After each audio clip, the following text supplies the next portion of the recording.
I'd like to welcome you back to Podcast 5, The New Role for Data Management, The Path Forward. This is the fifth podcast in PPDM's series on why data management is still important. And we welcome, again, our three wise guys, Tim Coburn, John Jacobs, and Jim Crompton, who will be lending their expertise gained from decades in academia and in the industry regarding data management and cultivating the professionals of tomorrow to continue this never ending task. What we learned in our podcast 4 is really a few things that advise how we are going forward, how we are looking at data management, because our topic today is our path forward. Data management is a process, it's not a task, and it needs to be centered in a hub that connects to various operational silos. It's not something that can be done independent of other pieces in an organization, and it really needs to be the force that bridges a lot of the operational silos. We also talked about AI and how, while it's an amazing tool, it really is a tool. It is not a replacement for good data management practices.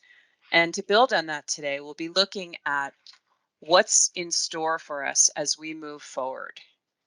And I'd like to welcome our dream team of the wise guys, Jim, John, and Tim, to chime in. Well, thanks, Barb. One thing you just said in the intro, kind of caught my attention, which is the idea of, the never-ending task that you kind of talked about.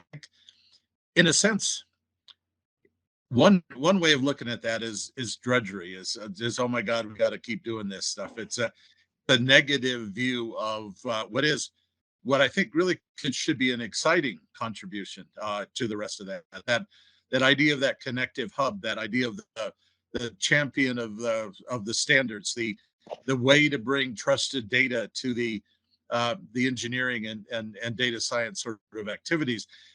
Unfortunately, I think a lot of times we have accepted the negative view. The oh my God, we got to have to keep doing this stuff.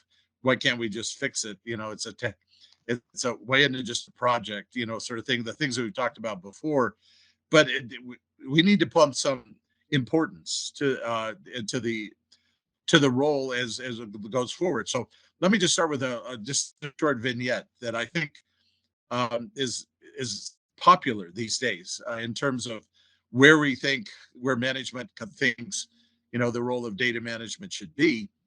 And this is a scenario I do not agree with. I just want to paint it out there because I think it's a popular one, and I think it's one that we need to counter in a sense. So this vignette is kind of the fact that data is seen to be kind of an invisible, it's like managing your bloodstream or something. I mean, your company can't exist without it, but you don't really want to make it a key job responsibility of anybody. So this new vision that I think is the wrong one is a very technology driven one. And we talked about the role of technology in an earlier one, so I won't revisit that. But it's one where certainly companies are going to have growing volumes and variety of data. That's kind of given, and companies are, instead of being data driven, or I think they think of themselves as being analytics driven, and somehow data just happens, somehow. So you've got your analytics driven. You hire a few data scientists, you put them in a team, you highlight them as the the wizards that are the new wizards that are going to work on amazing new predictive models. You recognize the digital literacy of the new engineers and geoscientists that come into the company. And in a sense, you say, well, if you can program in Python, you can manage your data. And I think that's one myth that comes with all of this. IT has an important role, but it's infrastructure centric, and it's in the cloud. And anyway, so you've got the actually even your infrastructure is offsite. It's kind of in a public kind of realm. You Everybody talks about data lakes and now lakefronts and data warehouses. I even had One of my former students come back and lecture to the class. He's now a data scientist with a large oil and gas company, and he asked him, "Well, what are one of the tools or skills that he should have learned in at mines?" And he said, "Well, nobody ever taught me SQL." And I said, "Well, you're a petroleum engineer. Why would we teach you SQL?" He says, "Well, I use it all the time now." So that kind of gets to this idea of the digital engineer and what, how involved they are with the data kind of realm. So technology is involved in the data ingestion, and somehow magically it cleans up the data. It's involved in the data curation, so magically it assigns metadata in these data lakes. It's involved in the data's discovery or search with regard to finding the right trusted data. And, just that we rely on the technology, we rely on AI to do it for us. But I kind of stand back and ask, is this really what management wants engineers and geoscientists to do? Do they really want to take a whiteout? And this is going back into all of our old things. Remember when there was whiteout, when you were typed a piece of paper and you made a mistake, so you put whiteout over it. But do they really want to use whiteout on the data management profession and assume that it happens in the background for all of these things? So I think this is a scenario that um, a number of companies have today. It's a popular one. It's one that certainly plays to the marketing pitch of the tech vendors. But all in here, we forget that the importance of the data management process, as we kind of talked about, all of the different things from the quality to the governance to the standards to the essentially the accessibility of good data, the productivity of the engineers, all these things that are enabled by a strong data management function. Somehow, we've allowed technology to be the whiteout over this to make what is really an important contribution almost invisible. I'm going to jump in there. I think that's exactly right. I wish that we had some way of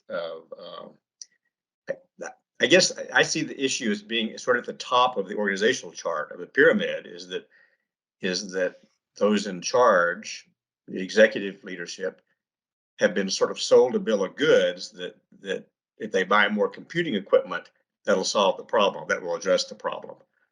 And I think that's endemic, as you said, Jim. IT is tangible. It's a tangible object you can kind of put your hands around, and so you can buy tangible things and think it's like buying new toys, and you think the new toys are going to make you happy, and they don't, because they don't quite act together. So you've kind of hit the nail on the head there, I think. Yeah, and we've seen examples of this. This is not again, it's not new. And one of the things I think that sort of points out the need for data management and data processes is the number of data cleanup projects that you see inside the industry. I mean, these are symptoms of the problem. I mean, the reason that we're going back and cleaning up the data is because it was not managed correctly, that the processes are missing for validation, for implementation of standards, for just good data management. They're missing. And I think one of the issues you run into often is a lot of times these people go through these massive cleanup projects and don't evaluate what caused the problem and how do I stop it from happening. And they end up with the data right back in a mess a month after they cleaned it. And that could be years of work just wasted. Hey, John, do you think that even, I'm sorry, John, do you even think that the folks at the top are aware of that there are data messes? You might say. I think not. There are. Yeah, no, you're absolutely right. There are some of these that actually take place, and they're not highlighted at the upper management by any stretch. But I will also tell you there are examples where we're talking millions of dollars of data cleanup. I mean, I've been involved with seismic data cleanup projects, and they're massive. Yeah, they were highlighted at the upper levels. Did it highlight the lack of data management that caused this to occur? No. They all see this as a one-time event, maybe a long event, but they see it as a one-time event, and we're going to be golden when they're done. So they're looking at it as a task, not as a process. Well, they're not evaluating the process that caused it to happen in the first place. Right. Right. So if data is this connective tissue, this sort of lifeblood in the organization that holds value, and we're applying AI technology, at least as an organization, thinking that's going to fix it, and it's not. Speak a little bit, maybe, if you could, about how we need to really be looking at AI, how we properly need to put it in perspective, that it's really a coworker. It's not the boss. It doesn't lead the charge. It's a tool in the process. How can we better do that? Well, first of all, I don't want us to leave here. It's like we're bashing technology. We're not bashing technology at all. We're just suggesting that technology be used in the right way Right. and it be given the right perspective. Uh, I always kind of laugh and chuckle when we talk about AI because the first word of that is artificial. And so, think about artificial technology. What does artificial mean? Artificial um, information and instruction and those kinds of things, and intelligence, and so I think keeping everything in perspective is the right way to start off with that, and just to remember that it's not necessarily the truth. It's just a way to get to the truth and to help us make better decisions. It's a decision-making tool, um, and it's a modeling tool. It's a predictive tool. It's not. It's not the answer or the end all. It's like all good tools. It can be used in a good way, and it can be used in a not so good way. We need to look at it from that neutral ethics perspective. I mean, it's not good, it's not bad. It can be good and it can be bad, but it in its essence, it's a neutral tool. Um, I think the idea here of artificial intelligence. I mean, is the whole idea of how can technology, mostly programs, replace the thinking of a human brain? That's what it's kind of about, right? So we're talking about algorithms that learn, algorithms that reason, algorithms that that can build a model to help us look at the future. And to me, that's one of the things I think is the great possibility of AI is in building the predictive models so that we can not only know what's going on today, but we can have a better idea of predicting the future. Now, we've been doing this with physics and say reservoir characterization for decades. So again, not new. We've been doing it with the ARPS equation on production data, the decline curve analysis. That's not new. So an analysis and building future looking models, forecasting models, is not new. AI now just gives us a stronger tool dealing with the big data sort of issues, but trying to go forward. But I've seen this now, and kind of again, I'm not bashing AI. I think it really allows us maybe the only way that we can deal with all of this data. I think we've now broken Excel, so we need something more than Excel to go forward. I know in Actually, I Chevron use Excel all the time. in Chevron we used to talk about petroleum engineers as being the best Visual Basic programmers in the company, and that was because of their Excel macros. But and they did amazing things. It's unbelievable things. But clearly, this idea of I mean, AI, I see it now coming in two forms. One of them is the custom, one-off, really special. We couldn't solve this problem any other way. Kind of a technology that allows us to really see breakthrough, have greater insight. I mean, and that is a coworker. There's a unique contribution. But the other way I see AI is now being implemented is something for to help in a little smarter automated workflow. And in that, I mean, of all of these things that we talked about of companies being analytics driven, I think the real key and sometimes hidden issue agenda from the executive office is automation of doing more with less.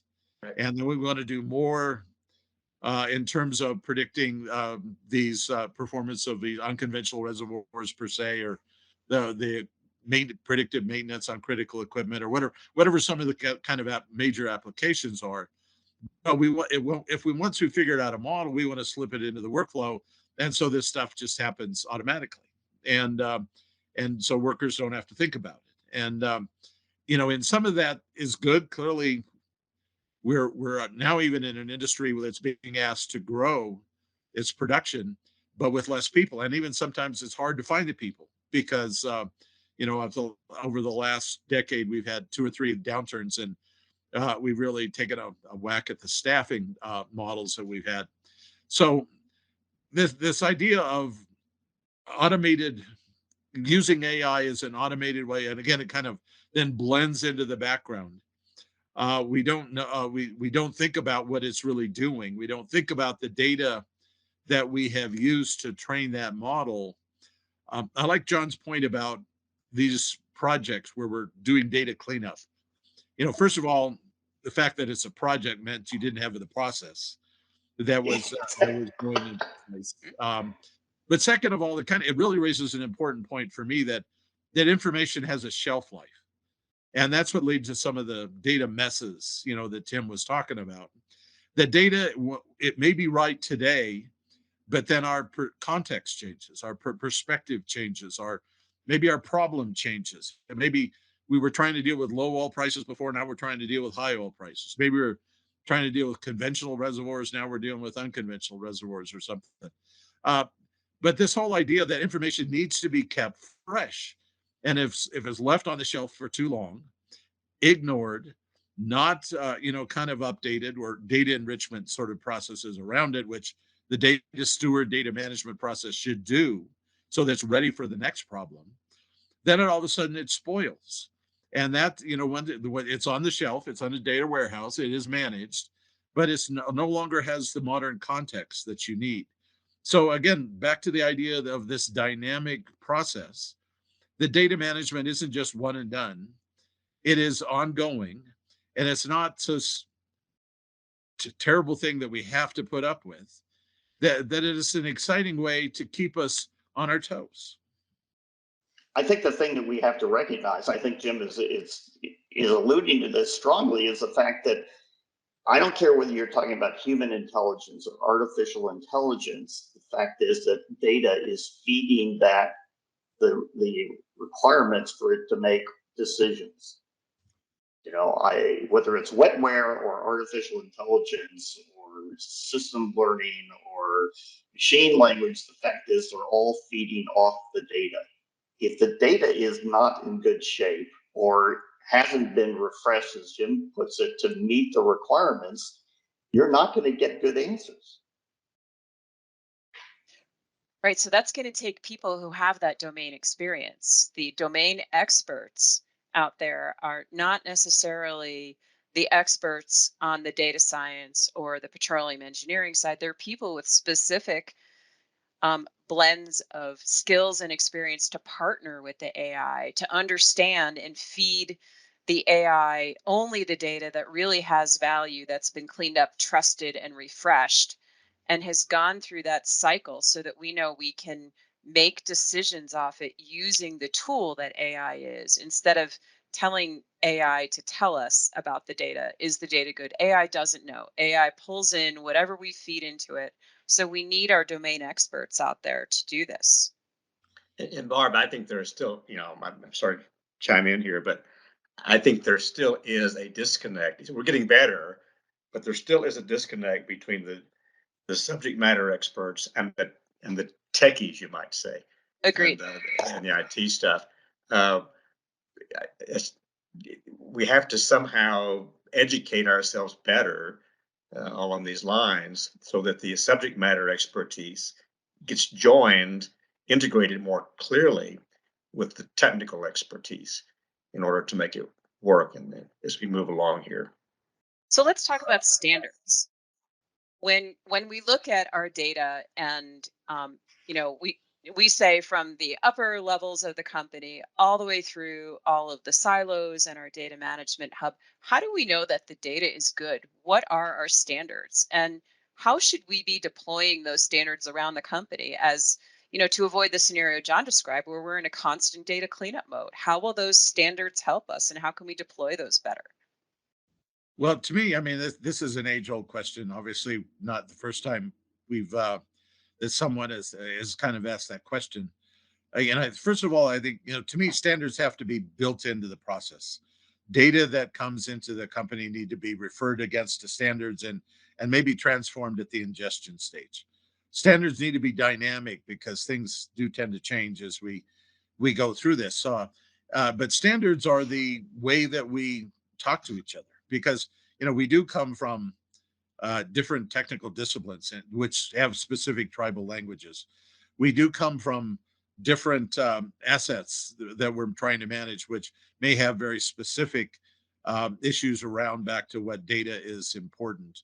I mean, if when worked well, you don't think that much about standards because they are part of the whole data management process. And again, your data management team is the champion of those standards, is the owner of those standards, and the kind of um, they have worked within the whole overall automated workflows to make sure that these standards are baked in, and that's if data transformation needs to be done, it's done so that we can all speak the same thing and get to that question: where is good data? I mean, to me, it would be one of the best roles that data management could do, is that the digital engineer and geoscientists, when they go and access the data, they know they can trust it, and that's good data. And if it's done and if it's baked into your data management processes, um, and of course it's hard to get there, and it's hard to keep there at that level of execution. But when it's there, I mean, all of a sudden, you just bought your digital engineer and geoscientists about half their day back, in terms of the ability to productivity and for them to really work on the problem that they're trying to solve. So less need for whiteout.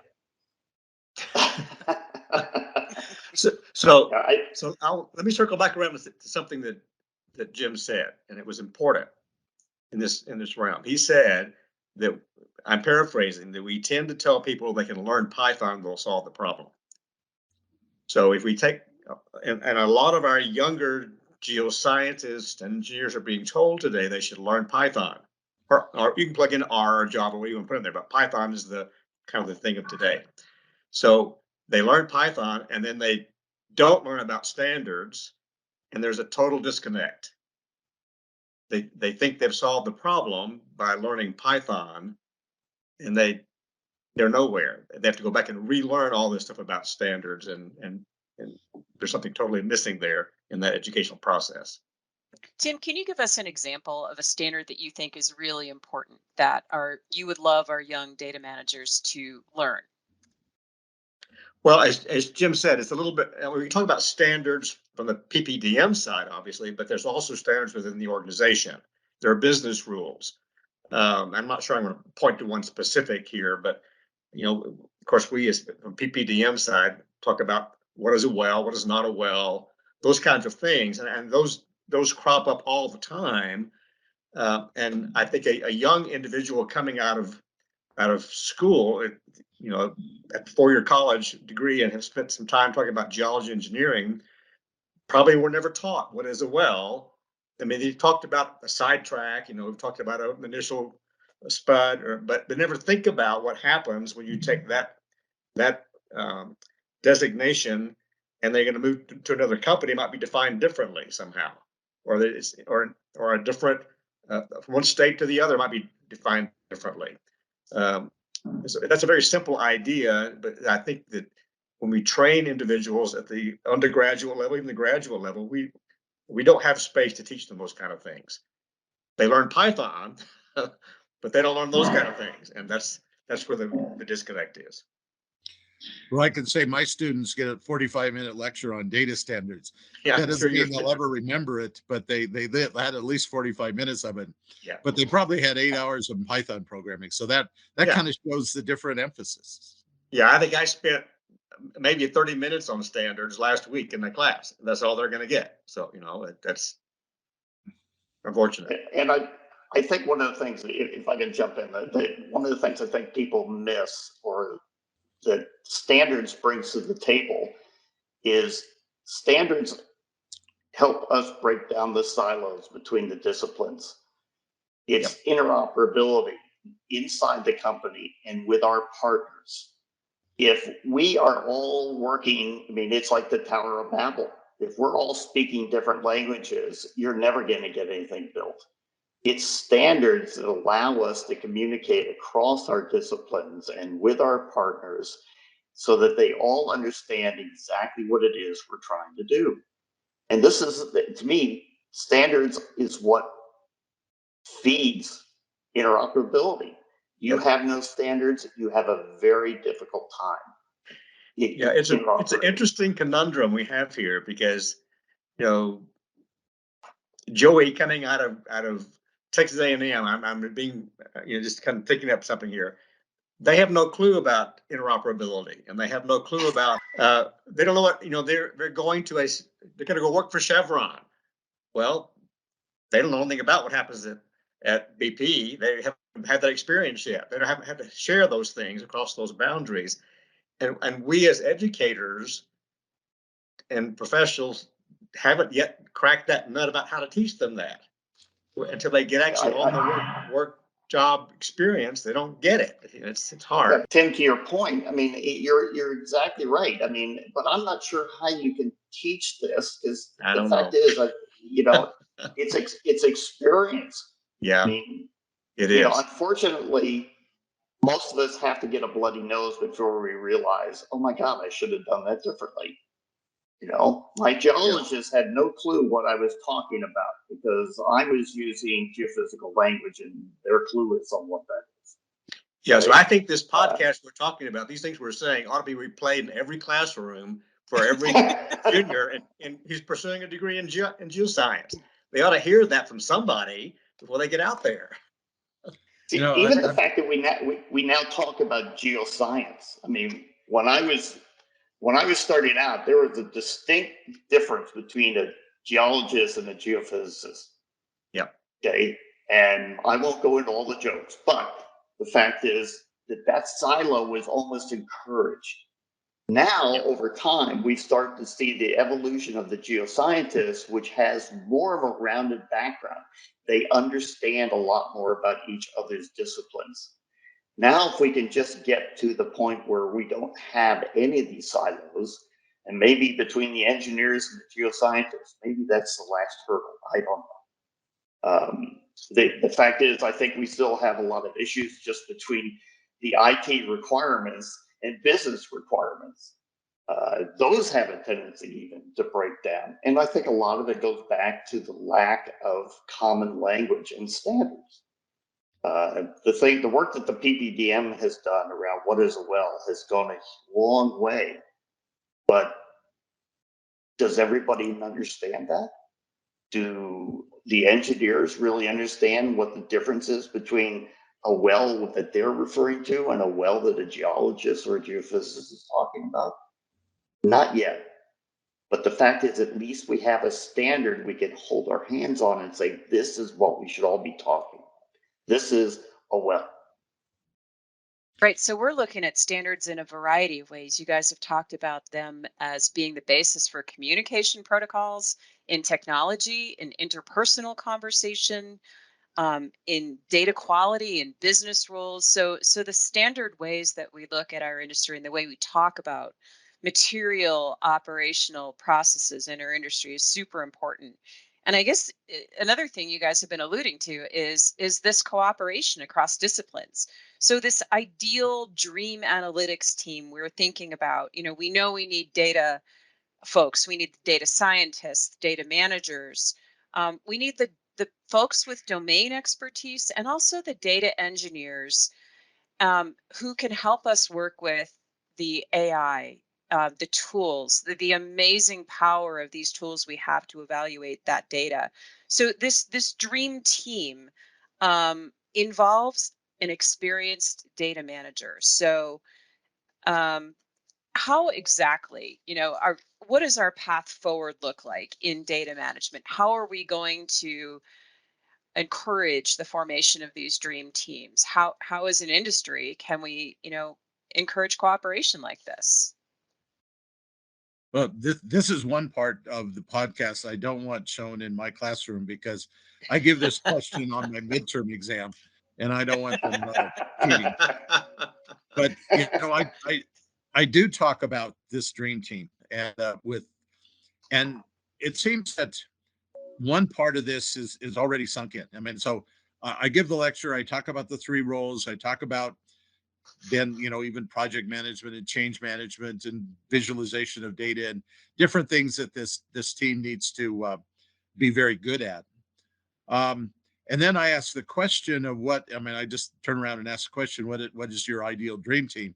And they talk about the role of the domain themselves, the digital petroleum engineer. They talk about the data scientists, the programming side of it, and then but they don't mention the data side. I mean, somehow there's part of the DNA, and and both John and Tim were talking about engineers don't really get enough of the even just awareness. They don't even have to be really really good at it, but the awareness of these standards that exist. So if they're only getting a little bit of it, they need a trusted partner within their team to be able to explain it, to apply it, to know what the right standards are with regard to these things. So, the somehow still, and the data retention isn't any more than 2 weeks, and they still forget data out has a role within this analytics team. Whether you have, and again, I think it's been mentioned from the top, when you create the center of analytics excellence or whatever in the world you call it within your company, the executive staff, this team, and they always, hire a few data scientists that could come in. They always bring in the interested petroleum engineer and geoscientist to be part of the problem. But then it's a role that, how do you do this? They need to recognize that data management voice, that data process partner needs to be on this team, and they need to put them on that team, and they'll earn their stripes. They will earn the trust and the value from the partners, because they will solve so many of the problems that the other two roles struggle with.